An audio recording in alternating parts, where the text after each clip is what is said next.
What is good, everybody? Here I'm back again. Sorry, I've been out in the dark again, but from making videos.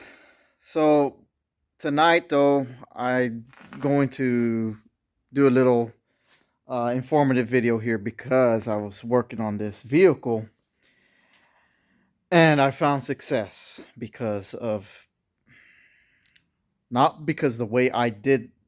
This is on a timing job. It's not because of how I did it, but is the lack of information that I had why I messed it up. I didn't mess nothing up, but what I'm saying is why I got why I got timed wrong. So let me camera and I'll show you. So we're dealing with a 2013 Ford Fusion. It has a 1.6 liter EcoBoost, and I had all this thing. I had this bad boy all put together. I did the timing belt. Lo and behold, when I did the timing initially the first time, I went at it with just it needed a water pump, it needed this, it needed that. Anyways, this video is about the timing. Those of you that are kind of skeptical about this, and for anybody future wise, because there's no videos out there, there's only how-to videos. Anyways, I'm not going to go into how to do the timing job on this vehicle, but I'm going to share some information with you guys. And what I mean by that is when I had all this whole engine together, I didn't know that these engines had no timing marks. So that's doozy number one. Another one here is on the crank sprocket, there is no keyway for that. There's no Carter key or no key to line up the spline. So it's a free floating deal. So anyways, like I said, I'm not going to explain how to do it and go into details about that. But anyways, look at this. I freaking took apart the whole engine. All of it, I went down to the intake, did the valves, I just literally started throwing parts at this thing because I was at a loss. I was trying to make something. This car was not supposed to be this complicated and that this hard for me. Anyways, again, I'm gonna share why I had to tear it back apart. It ran great, so to speak. It it drove fine, and but the problem is when it came down to idle, it would start when it got hot. It would not do it when it was cold. When it got hot, it started to idle surge, or would search for its idle. It would do it endlessly, no matter if I gave it gas. I started thinking, was it bad fuel? Was I like I said, I threw parts at it, and there was a lot of issues with this thing. I had to do the high lift pump, the low pressure fuel pump sending transducer. Shutter grills were bad on it. All that, and I didn't know if this computer was just freaking out this motor since it's only a small four cylinder. Some engines are built way overcomplicated, and some of them react really bad when there's just even just a little problem. Even a battery could freak out the PCM, and it has to learn parameters and do this and that. So I was like, maybe it's just that, because then I had a generator sensor bad. I had another one, a current sensor bad. Coolant sensor was bad. It was going on, and it was getting pretty ridiculous. Anyways, I got all the codes cleared. Everything got cleared, and I was like, oh, this is it. Nope, I was wrong. Turns out my last resort was tear apart this engine. Let's check the timing once again. Thankfully, I did, because I found out that I did put it wrong. And I didn't put it wrong on the cams. I did put it wrong on the crankshaft side. And I hate admitting when I'm wrong, but nobody is perfect, and I certainly am not. And I don't do these small engines on a daily basis. But anyways, so the tool that they want you to use, you they want you to put this tool that goes in here, and that's all great and all. And you have this tool that goes as well here, that goes on the cam plates, and it slots into the two cams, intake and the exhaust. I'd recommend, if you're doing like the valve cover and all that, I recommend you just using this.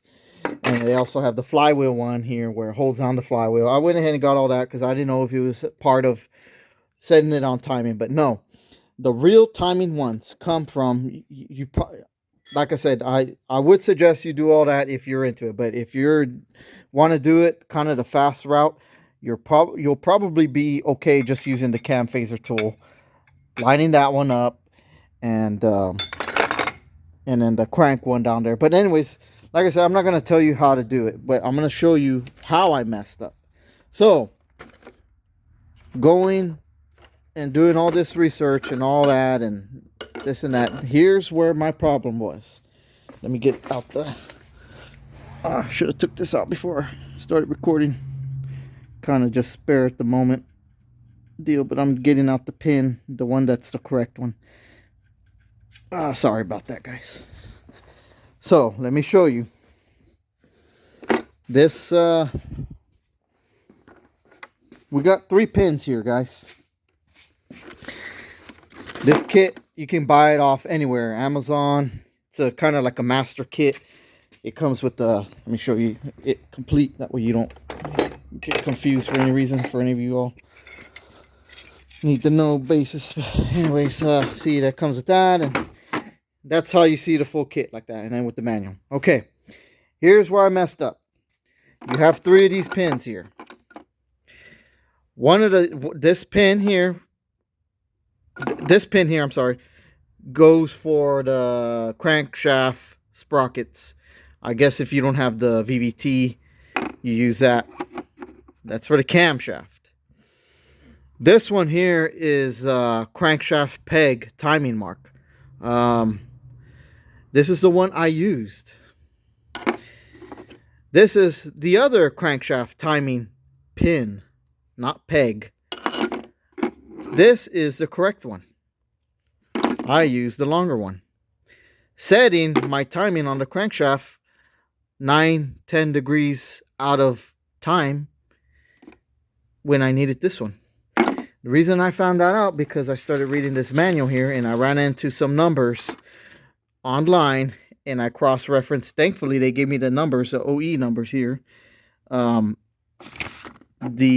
correct number I started seeing, and the picture here, guys, is terrible.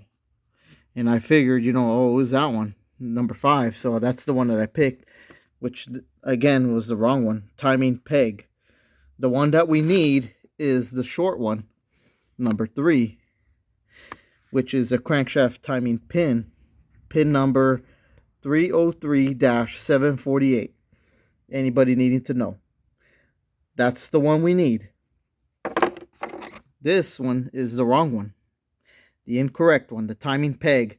And honestly, I'm not too sure what they mean by timing peg. They show you a little description here, but they're not very clear, and I don't really want to confuse any of you guys. And one of the ways why I got confused was because I was looking through the picture here, and I looked, you see that picture there has a little keyway there, that little slot where it shows the slot, and you can see the slot on that. You can see the slot on this, you see. I guess that's why I got confused. And this one here, look how they show you the picture on this one. It's all smooth. They show you this one here like that. You see how this one doesn't have that keyway? Anyways, I feel stupid, but in a way, I hope I saved somebody the terrible nightmare headache. If something like this happened to you guys, I want to spare you that trouble. And I'm going to end off the video here. It's just going to be a quick clip of my night tonight. And yeah, although I have all that work that I'm doing on it, I feel very success because of I'm exhausted tonight, honestly. So I'm going to probably go work on the little yellow there. And she's about to be up for sale, guys. So anyways, but I'm going to get a little break on this one tonight. I'm going to call it a success, and then I'm going to start on it strong coming in this week because I got the crankshaft bolt coming in for it. So every time you got to do when you mess with the dampers on these harmonic bouncers, change the crankshaft bolts. So I've got that waiting to come in Thursday sometime. So anyways, I'm waiting for some of those little knick-knack stuff. 100% I know I'm gonna get this thing running. So um I'll make an after video about that. So anyways, you guys take care and God bless y'all. See y'all. Here's just a follow-up video of the time being done and how smooth it's running now. So it was not doing that before. It would just come back up at idle, up and down, up and down. Now it's doing what it needs to do. Hope this video helps you guys.